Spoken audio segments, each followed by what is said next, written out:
Hello and welcome to On the Same Page, a podcast in which two mates separated by oceans and hemispheres talk about books and catch each other up on life between the lines. Unfortunately, we can't get together in person, but through this podcast we hope to get on the same page.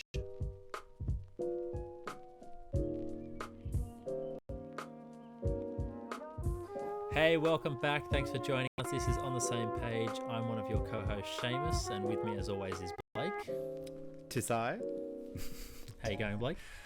Not too shabby. It is a Saturday evening in Berlin, and as I'm sure all of our listeners would expect, I am at home in my pajamas. So, nice.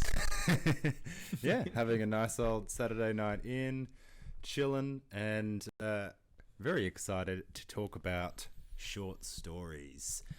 Are you a avid short story reader? I am. They're probably, I know you consider poetry sort of your peak literature, but I love short stories. Short stories is probably my favorite form of story. Well, in poetry you can get a short story in 2 words. True. But, I don't have a hierarchy. Whatever's good. That's true. Yeah. But I certainly do think the short story has changed, though. I mean, it has. I think it used to be more. I mean, not. Short stories have always existed in some form or another. But in terms of, I guess, modern literature, it has used to, I feel, be a proving ground for writers to show experimental sides, to show aspects of their style. Where now I think, especially, with the explosion of high-end literary magazines, especially in the latter half of the 20th century, that a lot of writers are specialist short story writers. Yeah. And then a lot of people who in generations past did not like perhaps writing short stories or weren't well fitted to write short stories but felt they had to, are now just staying in their lane and just writing novels or just doing poetry. And but it is a great way to access a writer, and I think for some writers it really is their zone. It's really where they perform. It's their 100, 200 is, they can encapsulate all their style in that zone. So I really like it, and I think it's something which I do. It's just I don't usually just like pick up collections. For me, short stories is usually something I get recommended, I think, or I hear someone mention something and then I jump in, and then I discover someone who I'm like, how have I never heard of someone this talented? Or but so that. What do you like about them? Just the length? I mean, partially the length. I mean, I also, I like the novella length as well. And I mean, we're not really differentiating here too much, just shorter than a novel. But I think I like what the short story enables some writers to do. Some people have I was thinking, I mean, I haven't picked any Raymond Carver stories, but I was thinking about a lot of Raymond Carver stories as options. And I think he's pretty evocative of a very popular short story style now, which is that you don't really know what's happening until one kind of clear sentence pops up and ties everything together like a little ribbon. And he does that certainly in what we talk about when we talk about love. But it's not like in all of his things. Like I nearly picked The Cathedral, which is a great story, which shout out to Jake Reamer if you're listening. He told me about that story. Showed it to me a couple of years ago. Jake. Yep. So Cathedral, another good one. But it's not my pick, so it doesn't count. But it was close. It was in the running. Short Stories episode version 2. There will be... I mean, I shouldn't keep cornering myself. I did this last episode, but... but, and I think it... And maybe something which I think I'll probably mention with my first pick is that... It emphasizes something which often can get lost in the course of a novel, or a skill that can get lost in the course of a novel, which has a plot which maybe takes up the higher recognition of your reading and the overall style. You get thrown into this ocean where you're not really sure of where the currents are all the time. But with a short story, it's just a river, and you're going to get taken by it, and so you can really get some stylistic talents that don't normally get their due in the novel get their day in the sun. So, yeah, what about you? What do you think the short story does best? Yeah, similar. I think the thing I love about them is that they're unforgiving. They've got to be basically perfect. I think there's a lot of novels that you forgive scenes, chapters for if they're bad. What's a good one? Hemingway's Fiesta, Sun Also Rises. The start of that, you're in Paris, and I don't think anyone really wants to remain in Paris when we leave Paris. I don't think anyone's begging to stay there. I think everyone's pretty keen to get out and get into the Spanish sun. But yeah, the time in Spain is just so good that you kind of forgive the whole 50 opening pages in Paris, that you forget about them basically. So I think I love that about short stories, is a really good short story is basically perfect and you know it's going to be good. Yeah. And I think Hemingway might even be one of those writers who he excelled at the short story more so than the novel. Some great novels, but I think when, at least from my perspective, in the shorter versions, I don't know, have you picked any Hemingway stories? Have you? No. Okay, no. Well, good. So I'm not going to step on any toes here, but I was very close to picking a Clean, Well-Lighted Place, and I was very close to picking Hills Like White Elephants, two great Hemingway stories. And he's just clear sometimes. I mean, what's great about Hemingway sometimes is that he's so clear and so ambivalent at the same time. I mean, Hills Like White Elephants is a great example of that. It's just a clean dialogue story, almost told completely in dialogue, but such ambivalence about this pending abortion, which is, alluded to in so subtle ways. And the same with Clean, Well-Lighted Place, where it's basically just like an old drunk guy sitting in a brasserie drinking and two waiters pissed off that they have to stay late. And they're just talking about, the social efficacy or of having a clear, well-lighted place for someone to sit in while they're depressed because their wife died or whatever it is. Real good Hemingway subjects. But, yeah, I think he's a writer who, and certainly one of my picks is a writer who the novel was perhaps gave them too much space. Perhaps drove them mad. So speaking of, we're going to start with our now introductory little segment, Inner Shelf. So do you have any nice literary experiences this week or updates or... Yeah. No, it's a bit of an experience. If you're listening to these podcasts sequentially, you'd know I was just in Melbourne, and while I was in Melbourne, I went to the Van Gogh Loom production, the projection of his artwork upon the walls production. And I think when I was working at the art gallery, I was a bit hesitant about them because I think everyone else hated them. There was a suggestion from someone quite important but not at the art gallery that we do a production like that.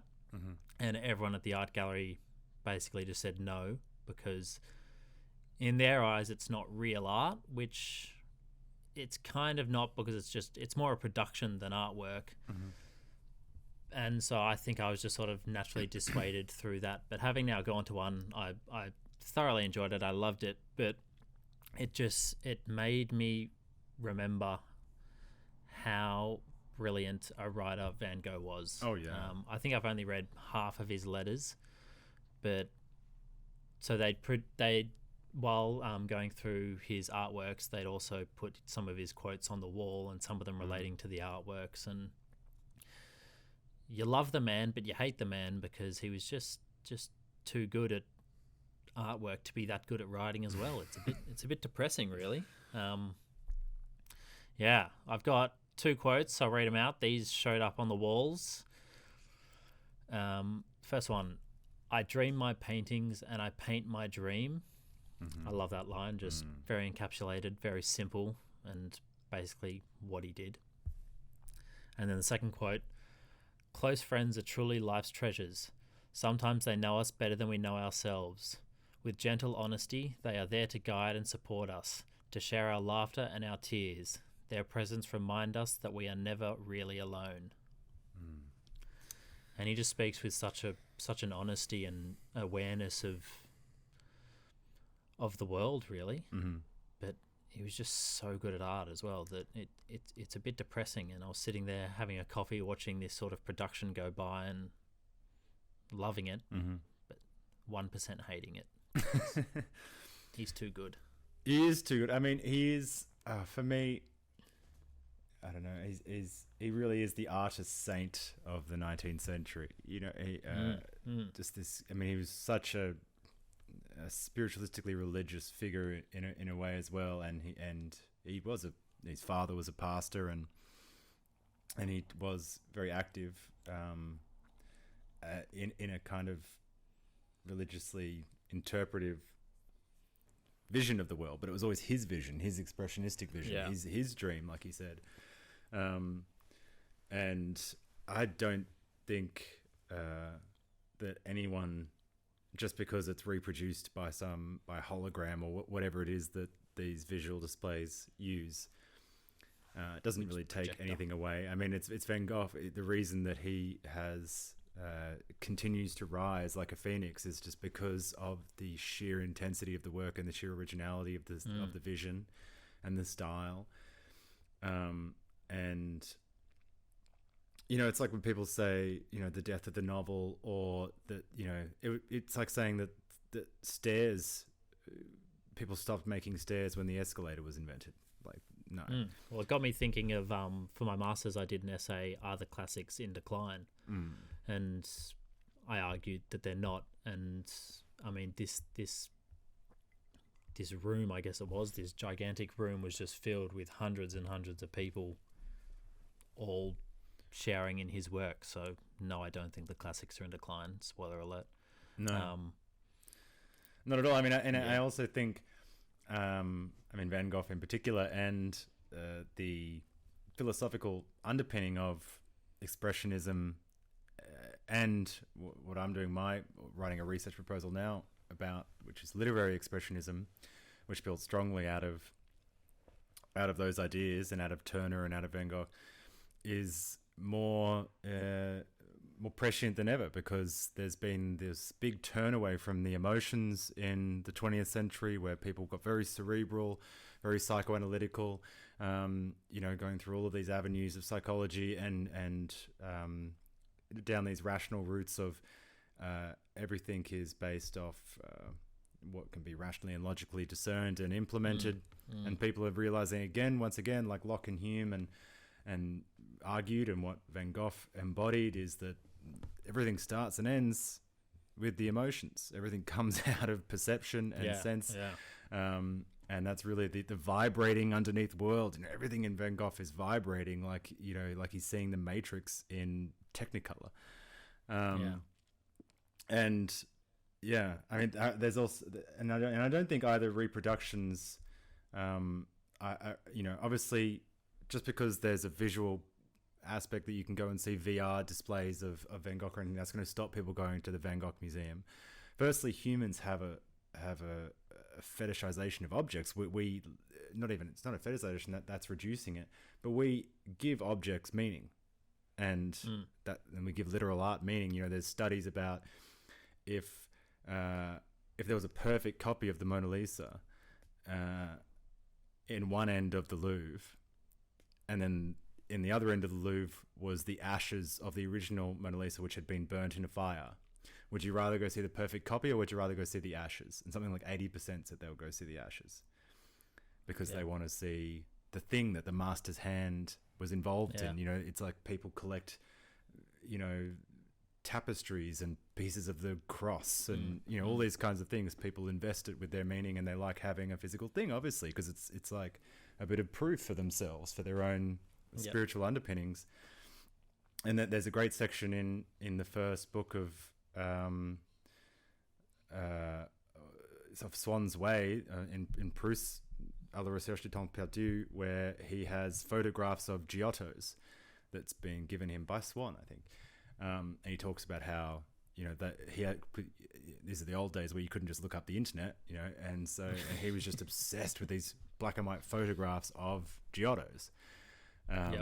And so inspiring for him. You know, I think people just didn't give meaning to the things that they want, and this is something which, is really interesting. And that sounds fantastic. That was in Berlin, I think, as the lockdown started, so I didn't get a chance to go. Devastating. But that is a big shame. Yeah, but I have been to the Van Gogh Museum a couple of times, so and I've seen a lot of them. Yeah, they're awesome. Yeah, I know, massive fan, and God, that's fantastic. Sounds good. I wonder if it'd be as popular in Europe, given that you're only a few hours away from the actual museum, whereas in Australia, you're obviously a few $1,000s and a 24-hour plane away. Yeah, that's the thing as well. Like, who in Australia could possibly complain? Just be happy that you're getting Van Gogh. Like, otherwise it takes 20 years before you get a global exhibition to come, you know? Yeah, and then it's always just like, the shit works anyway. Yeah. Maybe Sunflowers comes, but normally just the shit works. Yeah, and you know, the better this technology gets, the more, you know, it's going to be better for everyone. It means that more colonized countries can get their artwork back from, you know, British Museum and other places, because those museums no longer need the actual objects which they think gives their museum its clout. You know, like French, and it's good for kids as well. Yeah, it's interactive. Yeah, it's great. You see, that there was an episode. I don't actually watch Doctor Who, but there was an episode of Doctor Who where I don't even understand how it works. They bring Van Gogh. Yeah, and he goes to the Van Gogh Museum. And I think they go to like Musée d'Orsay in Paris or something, because the Van Gogh Museum didn't clear it, because I looked it up. I looked it up, but the Van Gogh Museum didn't clear it. They're weirdly protective, but I don't know. I mean, I cried my eyes out. It was such a nice scene. Yeah, and it's Bill Nye. I mean, how good is he? Yeah, I love Bill Nye. Yeah, he's so good. But yeah, touching scene where, if you haven't seen it, I don't even know how Doctor Who works, but Van Gogh gets brought to the present, and time travel. They show him, the Van Gogh part of the Musée d'Orsay, and there's all these kids walking around and people loving his paintings, and you know the influence he's had on the world. And then Bill Nye just talks about why he thinks he's the best artist ever, and Van Gogh unknowingly just stands there and listens to him and starts crying. It's so touching. Yeah, and it's true. I think he probably is, one of the greatest artists ever. Yeah, in my opinion. Have you seen At Eternity's Gate? No, that's the one with Willem Dafoe. So good. Yeah. Willem Dafoe is amazing. Another one came out. Oh God, what's it called? The one where they actually painted every scene. Yeah, I watched that as well. That's not as good. That's not very, but it's cool. It's cool, but it's a cool idea. Yeah, I mean, I think they almost just let themselves down with the plot, because I mean it's based off a book in which someone highly embellishes rumors about. I mean, no one knows exactly how Van Gogh got shot. Maybe he was protecting some kids who were playing with a gun. Maybe he shot himself. Unlikely he shot himself, really. But maybe it was someone else. Who knows? But it kind of conspiracy theorists. Yeah, but it embellishes certain parts of it, and it just focuses on mainly one section of his life. But yeah, it's interesting. And it's got Chris O'Dowd and some other.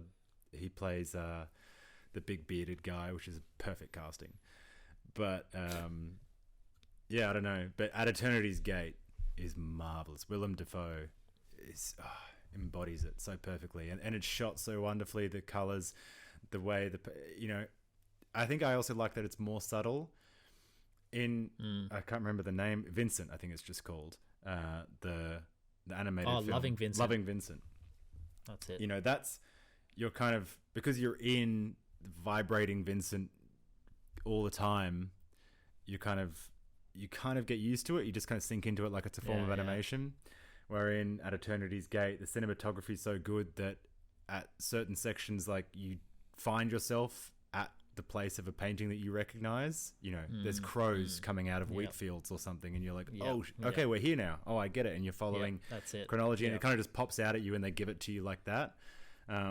Which I thought, and to do that in with 70 millimeter or whatever they did, I don't actually think if it was in 70mm, but it's great film. And Willem Dafoe just manages to capture the I don't know, tortured artist, the anguish, so well. Because he's always a bit crazy, Willem Dafoe. So it fits well. Nice. Yeah. Oh, great. That's nice. That's my inner shelf. Well, mine isn't as literal. Mine was much more, I don't know, just kind of wondering what, I don't get up to much. So these days, and mostly just kind of in research mode outside of working, and I'm a bit, restless and hopeless and frustrated at the moment. And so at times like these, as you kind of alluded to at the top, I turn to poetry. And and I mean, the research I'm doing is heavily is in poetics, but I also realized that it's probably it's nearly December. Autumn has come and gone in a kind of cadmium flash of color, and it was probably the first autumn, like northern autumn in quite a few years, where I haven't read Louis MacNeice's Autumn Journal, which is kind of like a little tradition I have with myself, which, if you don't know, is a 1938 long poem, not too long, 100 pages or something. Nice. And so I thought I would just give myself a bit of a treat and indulge quite a few lines. I have had feedback from one of our listeners that I think probably as we've talked about our first episode, I tend to overindulge my quotes. So I've been sure to reduce, I'm not guilty of self-indulgence, but I think in this little section, you don't really need to give much background, but Louis MacNeice, the Autumn Journal's all about a kind of a love that doesn't come to last, and pending war, 1938 London, so this kind of autumn's coming to an end, love's coming to an end, summer and is coming into autumn. It's all fading into winter, war's coming, love's over, and he's kind of retaining this, I don't know, phosphorescence in the decay, this amazing poetry, which is, he wrote it in like 2 months, this real like Van Gogh style intensity. Van Gogh, he made like 800 paintings in like 6 years or whatever he did. And this, this is kind of the real masterpiece in MacNeice's life, I think. Great other poetry, and he was a friend of Auden and Spender, and a great figure in 20th century poetry. But here's just a few lines. The world is round, and there is always dawn undeniably somewhere. Praise be thou, O Lord, for our brother the sun, said the grey saint, laving his eyes in colour, who creates and destroys forever, and his cycle is never done. In this room, chrysanthemums and dahlias like brandy hit the heart. The fire, a small wild animal, furthers its desire, consuming fuel, self-consuming. And flames are the clearest cut of shapes and the most transient. O fire, my spendthrift, may I spend like you, as reckless but giving as good return. Burn the silent into running ground, deride the dark and jump to glory from a single spark, and purge the world and warm it. The room grows cold, the flicker fades, the sinking ashes whisper the fickle eye forgets, but later will remember the radiant cavalcades. It's nice. That's extinguishing lovely. Of the fire and winter coming. It reminded me of this is actually a short story by chance. Hopefully you haven't picked it. I doubt you would have picked it. But the Matchstick Girl, is that what it's called? I haven't read it. What is this? It's a story. This girl's selling boxes of matches on Christmas Eve, and it's freezing cold, and she lights the matches, and in the flames she sees all her hopes and dreams, what she wants for her future, and in the end of the story, she dies. She freezes to death, and she's just a little girl. But that's what that reminded me of, because it was big, it was vibrant. The fire was cutting shapes. and then at the end it dies away. Yeah, Radiant Cavalcades. But yeah, I mean, read Autumn Journal because it's a bit more uplifting than Matchstick by the sound of it. Anyway, Seamus, what is your first pick for short stories week? All right. My first pick was The Yellow Wallpaper by Charlotte Perkins Gilman. Oh, okay. Have you heard of this? I've heard of this, have not read it. Okay. How do you even describe something? It's a very short story. I think all my short stories are about 10 to 20 pages, so nice. Quite short. It's the sweet spot. So I've got to try to be careful not to reveal too much, I guess. Yeah. It's incredibly short yet incredibly effective. Charlotte uses she explores the treatment of women in regards to mental health. She captures the issues surrounding women and perspective of the perspective of women of that day. So it's about a woman who has sort of nervous tendencies. She's got anxiety and depression, basically. But the diagnosis and the sort of doctoral thinking of the day was that if a woman was nervous and had anxiety and stuff, it's because her brain is just working too much. And the treatment was to lock them up in a room, basically, and force them to sleep all day for weeks and months on end. Mm-hmm. And so that's what this unnamed narrator is diagnosed with. And her husband moves them to the country, and she's encouraged to take a walk every day and eat well, which is a starting of a solid treatment. But then she's encouraged not to read or write, and she's just every other moment of the day she's locked in her bedroom. And the story basically follows her as she goes insane.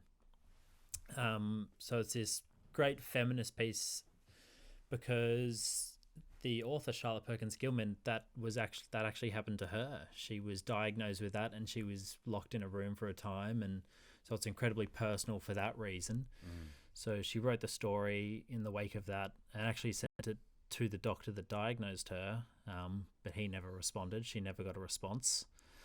And yeah, that's what the story is about. Incredibly short, very punchy, very gothic writing, similar to Edgar Allan Poe. So it's quite creepy because it's following a woman going insane. But it's as soon as someone says like, "What's a good short story to read?" That's my number one recommendation. I think it's brilliant. I think it's 20 pages, incredibly effective and historically accurate. And shorter than Jane Eyre, diagnosis. So shorter than Jane Eyre. You save time on that front because similar subject matter, and yeah, God, it's such a crazy, history and largely overlooked considering how common it was. It reminds me of Freud has a book called Studies in Hysteria, where he talks about the female diagnosis of hysteria, and basically you could diagnose a woman with hysteria and then she was like written off from society. Yeah. And I mean, I'm laughing because it's fucking mental, but it's insane. Yeah, it's insane. And then, outside of literature, it doesn't really get discussed that much. So this is a short story I think I'm going to read straight away, because I didn't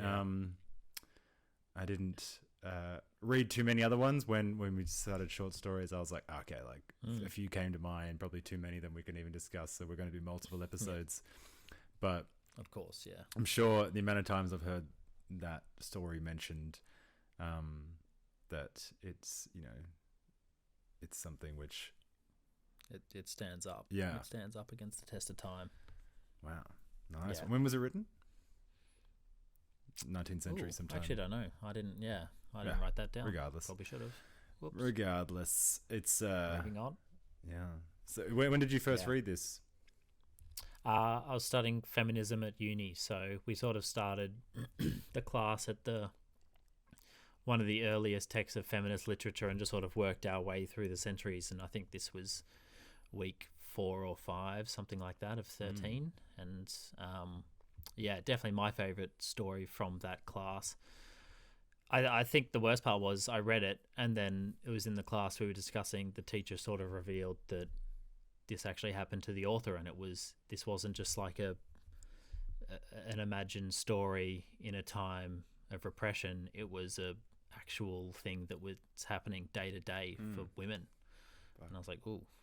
Actually, come to think of it, I think there's a Holmes story, a Sherlock Holmes story about a woman being kept in an attic as well. Oh, I think there is, yeah. I'm trying to remember which one that is. Yeah. And they have to go through the window. I remember Watson. It's a very Chekhovian story because Sherlock at the beginning is like, "Bring your gun, Watson," and so you know in one of the "Bring your gun, bring your pistol with you, Watson." You know that there's gonna be a dramatic conclusion. I'm trying to remember which story that was though, but obviously a big Victorian era and previous I don't know, medical fallacy which just destroyed so many people. And I don't know, I mean, thinking about it, also in hindsight of having been locked away a bit in lockdown with coronavirus, I mean, you can kind of get a little taste of what the kind of mental displacement you must experience. What it would be like, yeah, but no books, no Netflix to save you, just oh my god, sit there and sleep because that's what you need, because your mind can't process the world like a man's, apparently. Jesus. Which is good, which is funny. Good Lord. I mean, the fact that the doctor didn't respond as well just sort of caps the whole story off. Yeah. She's like, "This is what you did to me. This is what nearly happened." And he's like, "Yeah, you're crazy. I'm just going to keep on going." Yeah. Yeah. Who gave you so that's my first pick. Wow. Okay. Strong first pick. On to mine. My first pick is The Moons of Jupiter by Alice Munro. Ooh. First published late 70s. I'm going to say 78 in the New Yorker. And I don't know if it was, I don't think it was the story which shot Munro to fame, but it's one of the stories which kind of established her reputation, I guess. It's a story about a middle-aged writer, Janet, and she's visiting. Alice Munro is a Canadian short story specialist, one of the masters. I mean, I could have picked anything, but it's about a middle-aged writer called Janet, and she's visiting her dying father in hospital in Toronto. And as she's doing so, she's staying at her youngest daughter's apartment, and her youngest daughter is going on a road trip to Mexico with her boyfriend. And then there's an older daughter, Nicola, who's kind of estranged. She doesn't want to be communicated with. She's kind of like, no, I don't want to be contacted. And so obviously, Janet, the mother, is annoyed by this, and but she's dealing with that, and dealing with the impending death of her father, who has got kind of 3 months to live, doesn't want to get surgery, and then decides last minute he's going to go under the knife, as he calls it, and so he could die on the table. And the story basically takes place kind of on this day. She sees her younger daughter off on their road trip. She goes to the hospital, and then to kind of deal with all this, she then goes to the planetarium and watches a display, and that's where the Moons of Jupiter bit comes in. Yeah. And so, yeah, like I said, I could have picked any of Munro's stories. There are no poor examples, and there's such an oeuvre. They're all exemplary of her style, and her style is like, it's I don't know. She warms your heart in order to break it. That's kind of how she gets there. And yeah, William Trevor or Poe, or short story specialist, and just she does not miss. I think she's really known for she never really ventured into other forms of writing. I think Margaret Atwood, who was a great friend of hers, she won the Nobel Prize, I don't know, 2012 or something like that, 2013. So very, very recognized, and great that someone who just writes short stories can win the Nobel Prize. But then someone who just writes songs can win this Nobel Prize too, obviously. So and Munro said that she was like, no, I know what I'm doing in the short story, so that I'm staying there. Yeah, fair enough. So she's got that. But the reason I chose this particular story is because, yes, it's evocative of her style. But I think what makes her style so great in the short story form, and just Munro's so great as a writer is just, I guess, what makes every writer, great writer, kind of I don't know, necessary, is just this capacity for honesty, for confession. And each story is like a book of revelations for Munro, and all of these, little internal ones, all those things which, go on your head and pass away that you dismiss as being like too crazy to say, or too neurotic, too amoral, whatever it is. She finds a way to express that. And especially, she's a great, obviously, writer of women's interior monologues. And a lot of things in there which, people in the 70s and 80s and stuff wouldn't talk about, would never voice. Alice Munro would voice. And, I think the great thing about Munro's style as well is that, she has, her honesty comes out in all these little small, like they accrue little small honesties, like gestures. And so they match the size of the story, and they kind of build up. So, it's not like we were saying, with At Eternity's Gate or something. It just, things just pop out at you gradually, and they kind of build up to a really, I don't know, seamless story each time. And, you always feel like, even though it's short, some of them are quite long, 40, 50 pages, and some of them, 10 pages. But you always feel like you've had something hardy that you've got to contend with something each time. So how long's The Moons of Jupiter? It's like medium length short story, I'd say.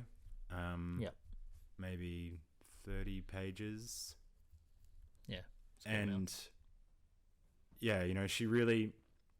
she has this great ability to catch those, light-footed moments which usually pass away, and she kind of just captures them and shows them in a way that makes it stick with you. And sometimes, things I've read in a Munro short story, I'm not sure if they're my memories or if it's Munro. It's just a small thing, because it's such everyday things, little hand gestures, or the way someone places a hand on their arm and what it communicates and what insecurities that might inspire in someone else. And I mean, there's a very good example in this of when the youngest daughter, Judith, places a hand on her boyfriend Don's arm when they're kind of like parting with the mother, Janet. It's kind of like I'm sorry for my mum kind of like gesture, because her mum's being annoying or whatever she's being, to it from a daughter's perspective. I can just read that section. It's a small little bit. Judith moved ahead and touched Don's arm. I knew that touch, an apology, an anxious reassurance. You touch a man that way to remind him that you are grateful, that you realize he is doing for your sake something that bores him or slightly endangers his dignity. It made me feel older than grandchildren would to see my daughter touch a man, a boy, this way. Which is great. And then like another one which is kind of, I can't remember if it's before or after that, but talking about Don, this boyfriend again. Don's presence made me uncomfortable. I did not like him to hear these things. I thought of the conversations they must have had, Don and Judith, or Don and Judith and Nicola, for Nicola and Judith were sometimes on good terms, or Don and Judith and Nicola and others whose names I don't even know. They would have talked about me. Judith and Nicola comparing notes, relating anecdotes, analysing, regretting, blaming, forgiving. I wished I'd had a boy and a girl, or two boys. They wouldn't have done that. Boys couldn't possibly know so much about you. So not only do you have this, a confession of like a mother saying like, I wish I'd had two boys instead of two girls or something like that, which is not like a real confession. It's not like she really thinks that. It's passing in this emotional flux that she's in at this moment, and her father's dying and everything else. But I love, those little confessions of honesty and those little observations. And it's a really good story. And I mean, but it's evocative of, you can kind of just pick up anything from Munro and it's going to be a masterpiece. Yeah, great.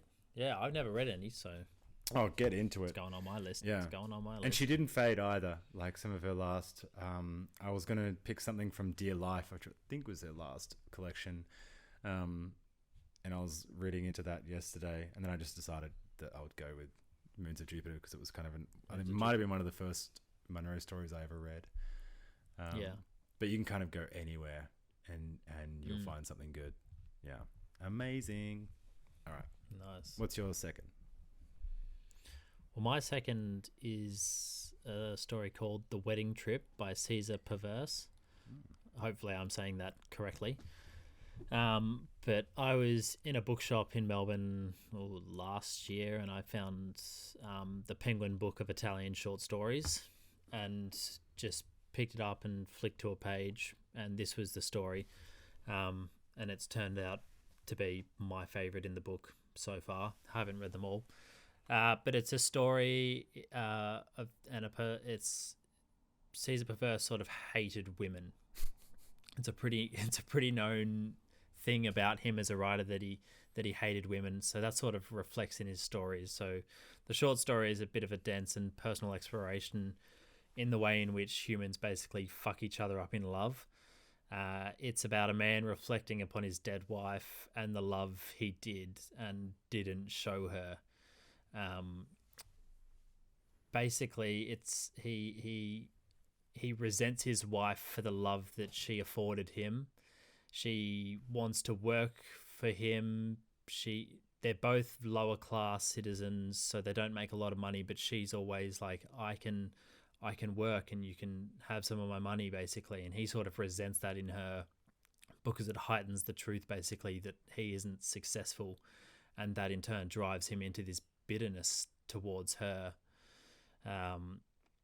And the whole story ends up being this longing desire to be a bachelor once more, and despite having everything, you can still feel trapped. And so I've actually got a quote here that is sort of the other side of the quote you just read, in that you said it was the touch that when a man's doing something he hates. It was something very similar to that.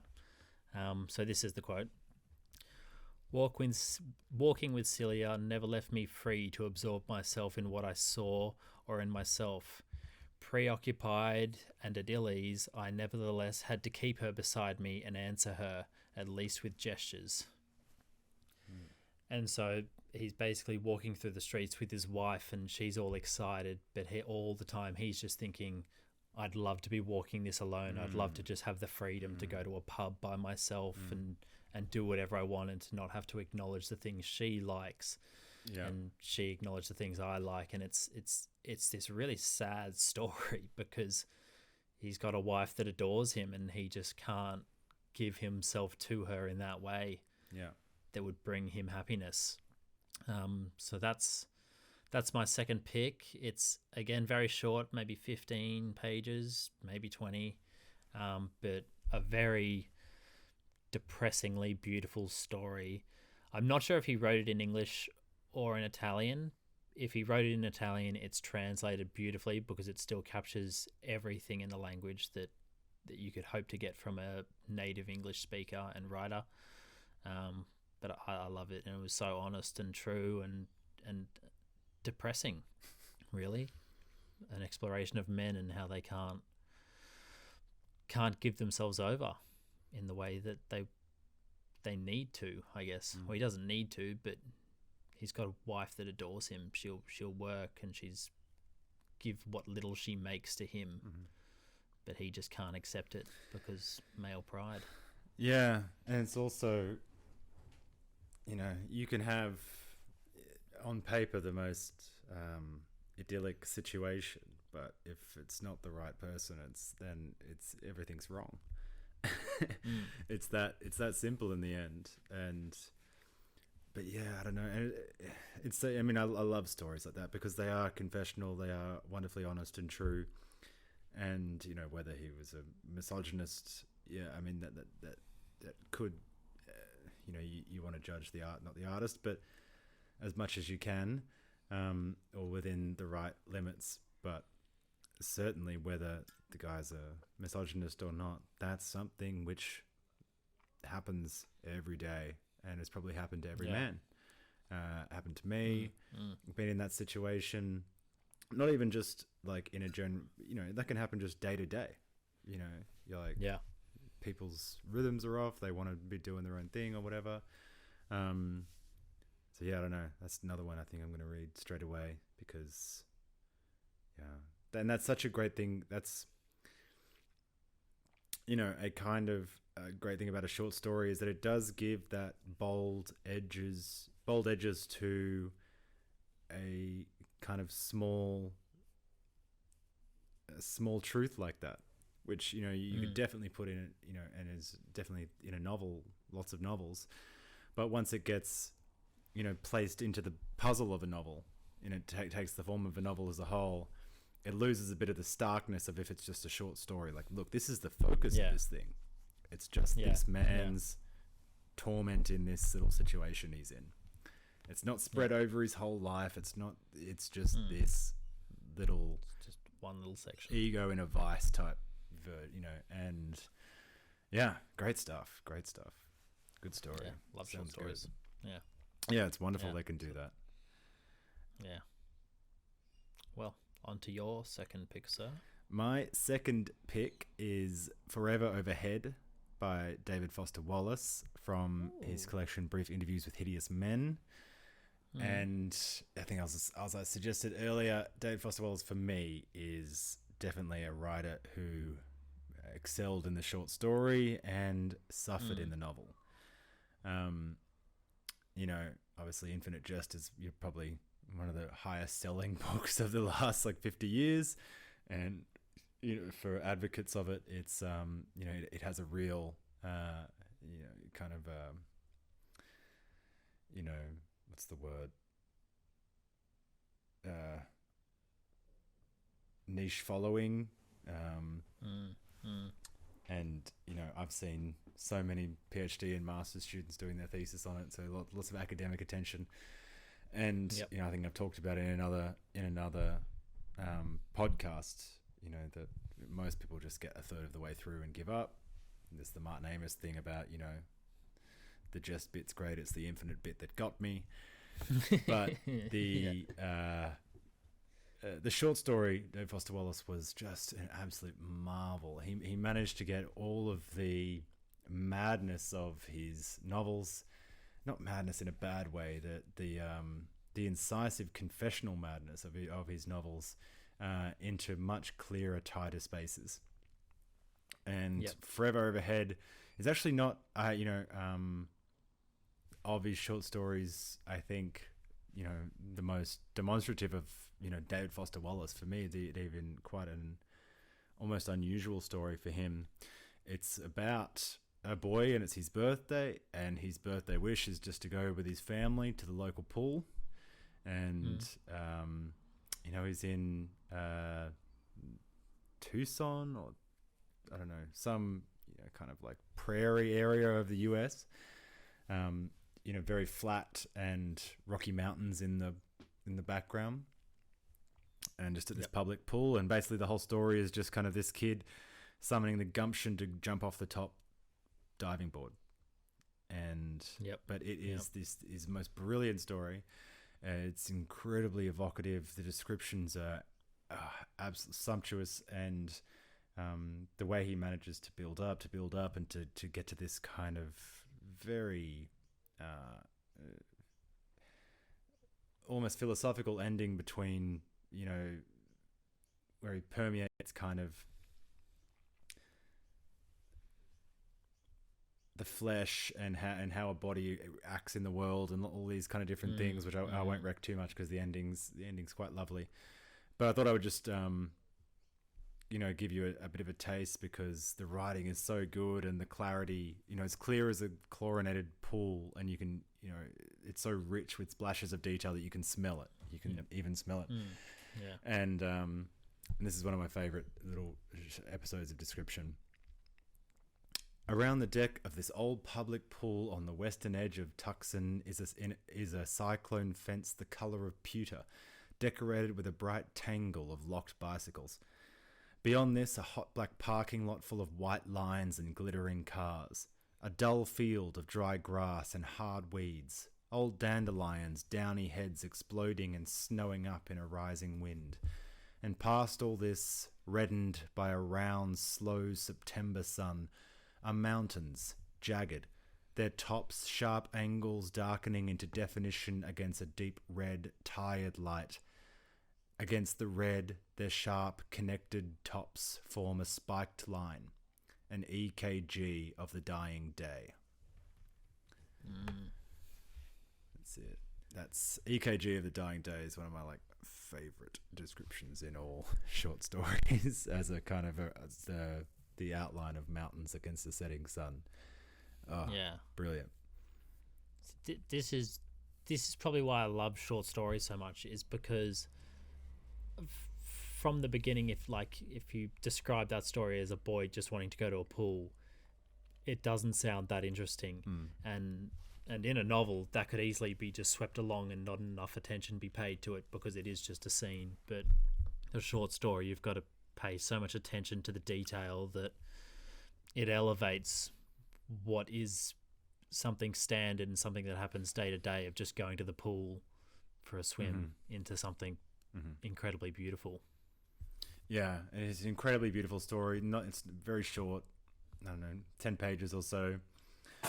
I read it quite a long time ago. I can't remember where I was or when, but I remember how. I remember, I think, watching one of the an in conversation at the New York Public Library with Zadie Smith, and she said it was one of her favorite stories. And so I was like, I hadn't read it, and I was like, oh my god, what a beautiful, just cohesive, small little, public pool of a story.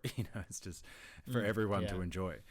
And and there's actually there's a great reading, I think, on YouTube of Dave Foster Wallace actually reading it, so you can kind of get his voice because he's much better at reading it than I am. So don't take my word for it. And I'm sure that Zadie Smith probably gives this story to all of her MFA students at NYU, and so you can probably save yourself $50,000 by just reading Forever Overhead. Although you don't get to have Zadie Smith as a teacher, so maybe it's worth it. Exactly. I mean, it's a trade-off. If I had $50,000, I'd go. But anyway, so what's your number 3? My third is The Masque of Red Death, Edgar Allan Poe. This is another story I read at university. I think it was the first Edgar Allan Poe that I read ever. Why did I read it? I can't even remember what class it was, but we also read The Telltale Heart.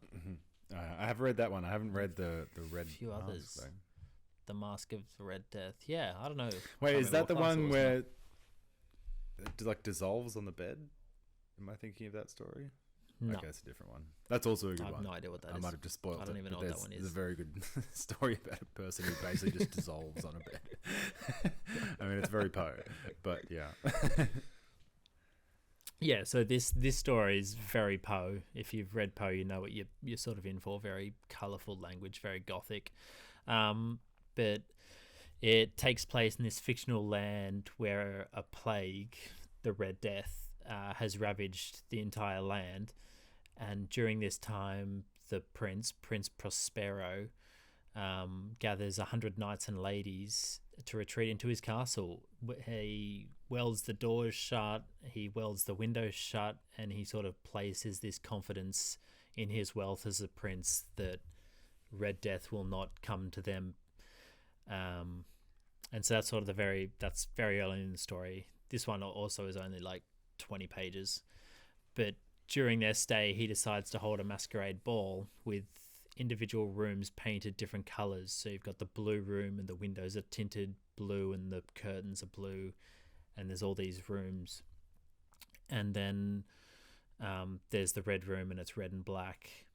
And in that room, there's this grandfather clock that once an hour rings, and it rings so loudly that the band has to stop playing. Everyone has to stop talking and listen to this sort of ominous chiming of the clock ringing out. And then I believe it's at midnight, an uninvited guest turns up. Sorry, I just did inverted commas there. Our listeners won't be able to see that. An uninvited guest turns up, and Actually, I should probably leave it there. An uninvited guest turns up, because if I keep saying more, it'll spoil the story. Cliffhanger. Yeah. Spoiler I alert, don't know how to it's explain Sylvester that Stallone. So, cliffhanger reference, guys. Get your early Sly Stallone film history books out. So I'll leave it there. That is a bit of a cliffhanger, is it? But I don't know how to. Yeah. No, I don't think I can. I can probably actually say they're dressed as they're dressed in this costume and shrouds and dried blood and very scary sort of looking, ominous character. So I'll leave it there. Wow. I'll read one quote that I got. Yeah. Give us a taster. I mean, it's a quote. Yeah, I mean, it's Poe, so it's always brilliant. This is talking about Prince Prospero and his plans to try out with death. His plans were bold and fiery, and his conceptions glowed with barbaric luster. There was some who would have thought him mad. And that's the quote, and I love it because I love the line barbaric luster.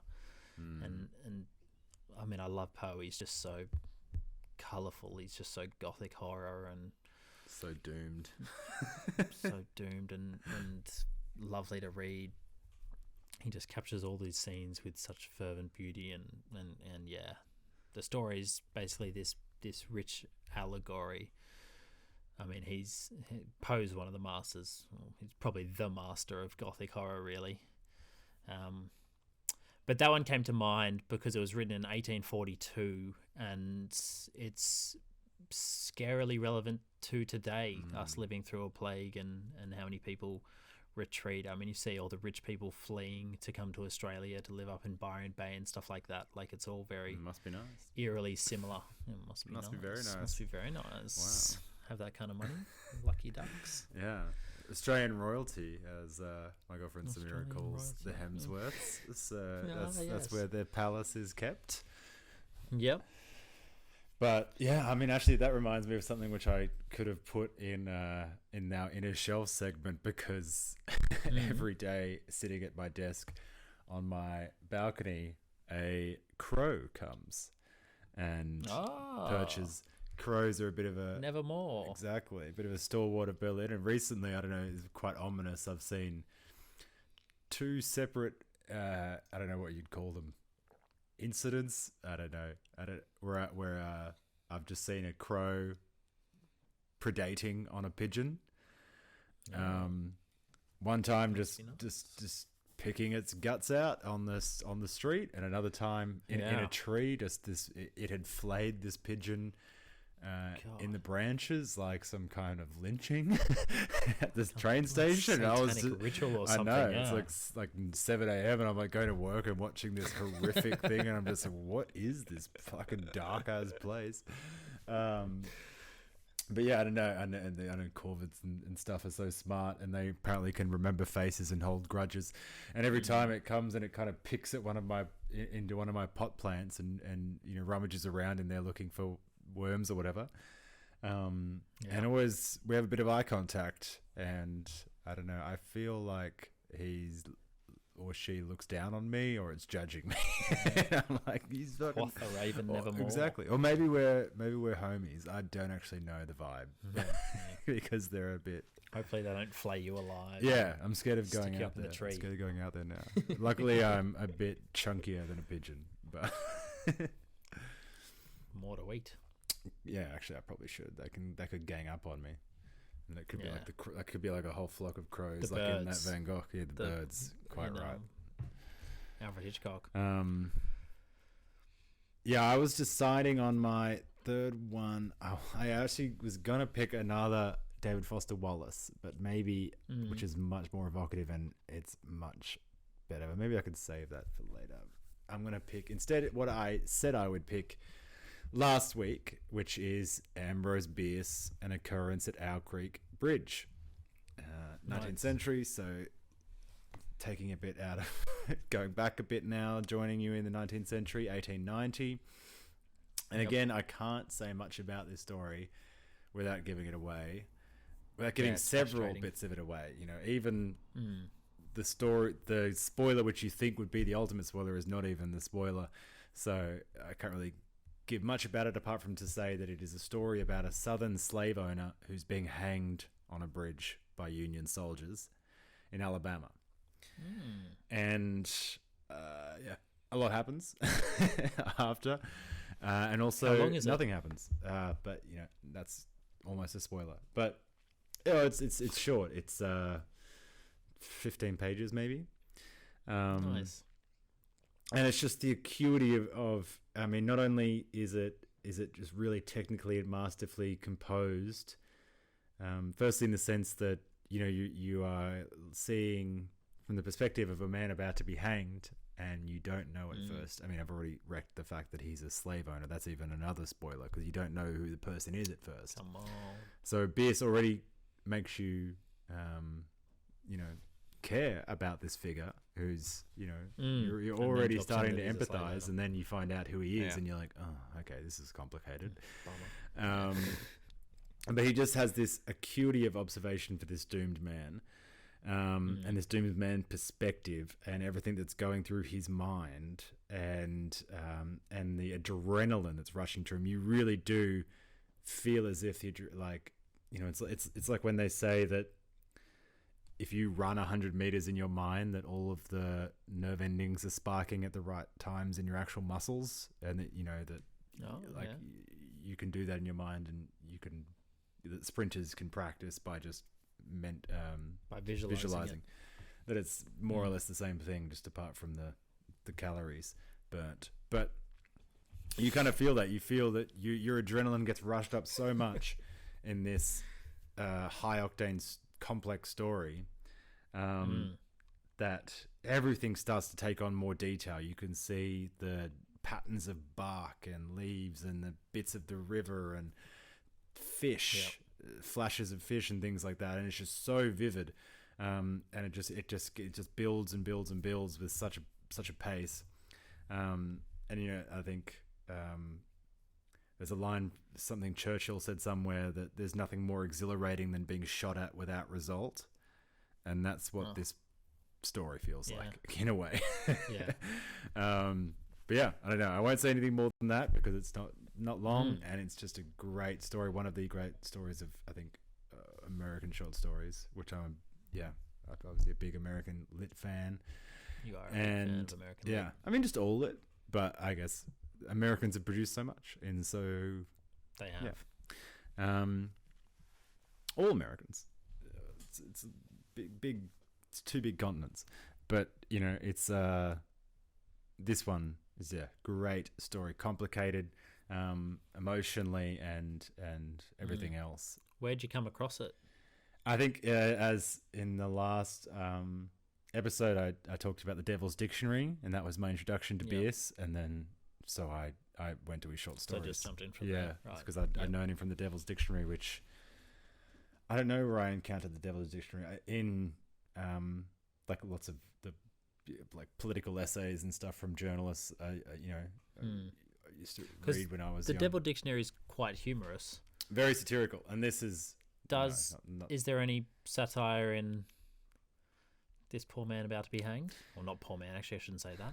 Well, I mean, you can, depending on how you understand or look at the narrative, depending on how you see how it finishes, what happens throughout, how you could maybe read in a bit of satirical thing. I mean, it's 1890 published, so it's quite a few years after the Civil War, a couple of decades. So things have died down a little bit in terms of real, north-south.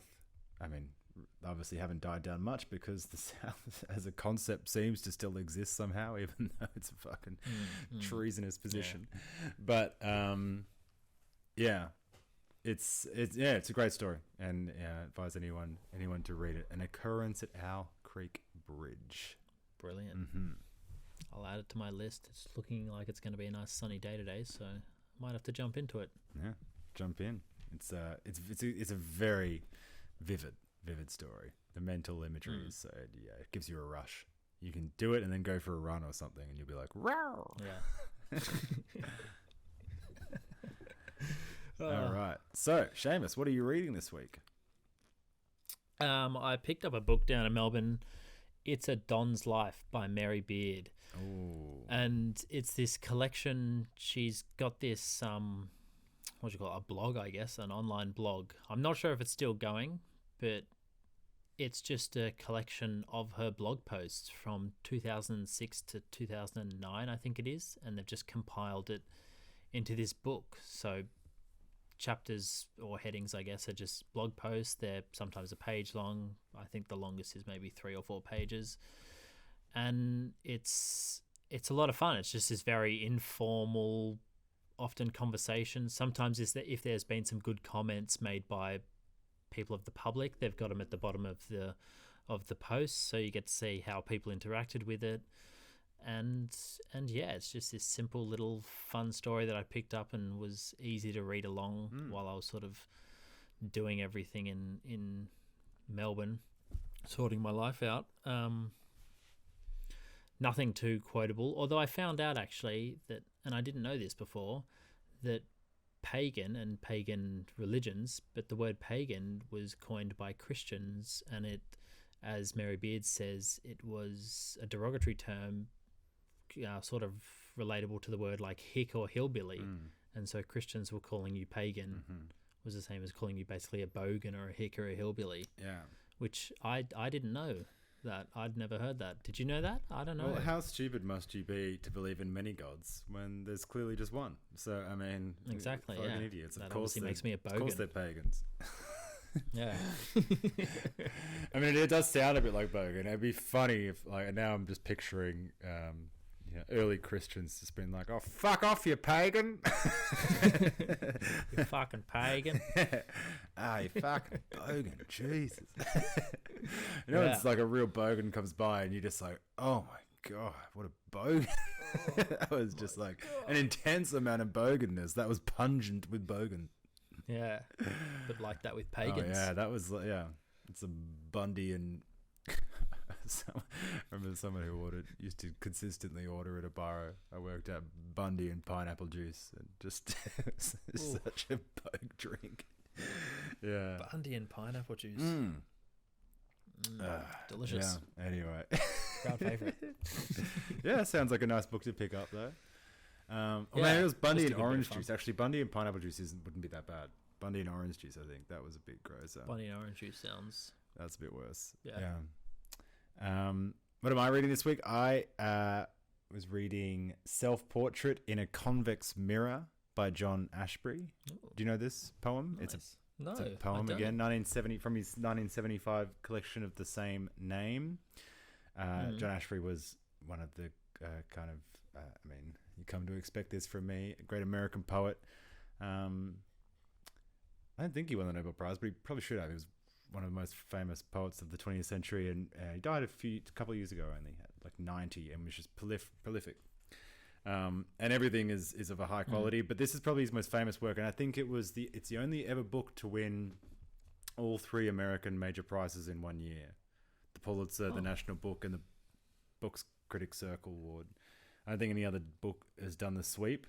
And as I've alluded to earlier, doing research into poetics, but particularly the poetics of ekphrasis, which is, to put it just a kind of very loose definition, and the definition is getting looser in academic terms, literary description of visual art. So if you describe a painting, that's ekphrasis. If you even just mention a painting these days, I mean, I'm not... anything's good. Or if the most famous example, and the original kind of example, is the description of Achilles' shield in the Iliad, designed by Hephaestus, and Homer gives this great description of it. W.H. Auden does a similar thing in the Shield of Achilles, and Auden does it as well in the Fall of Icarus, from the Bruegel painting, and lots of poets and writers obviously do this. I'm a big fan of it. I like doing it as well.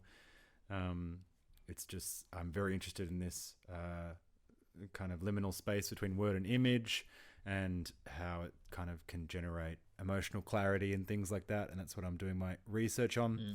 And Self-Portrait in a Convex Mirror is one of the great works of ekphrasis. It is a long poem, based off a portrait by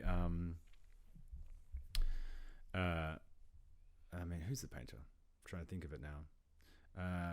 Parmigiano, I think one of the late Renaissance painters, and it's one of those, he used a convex to paint like a fisheye, self-portrait of himself at like 20 years old. Yeah. It's got, you might have seen it. It's in the Kunsthistorische Museum in Vienna, I think, and it's got this like beautifully elongated, perfect. It's how you would have expected Keats to look. This kind of portrait, and it's a beautiful, beautiful portrait, and obviously stunningly inspirational for Ashbery, who just writes this long poem in which he just talks about this painting the whole time, and it's all I don't know. It's just so good. The way he talks about it, the inspiration, the philosophical tracks it takes him on by considering just different aspects of it, of this artist, of why they painted this way, what they were thinking at the time, who they became, who they were, what he was like, what relationship he was in, the trip he was on to Vienna to see it with his boyfriend, a long-term partner. And it's just one of the most, and I think watch it if you look at the picture and then have it like at the same time as reading the poem, you kind of need to keep looking at it, because he gives very close reference. It's not like I'm just going to give a touching, then there's this painting. Like, it's about the painting. How long is it? It's, I don't, the actual volume is probably like 120 pages, and that poem probably takes up 40 of them. It's quite long, maybe 50 or 60.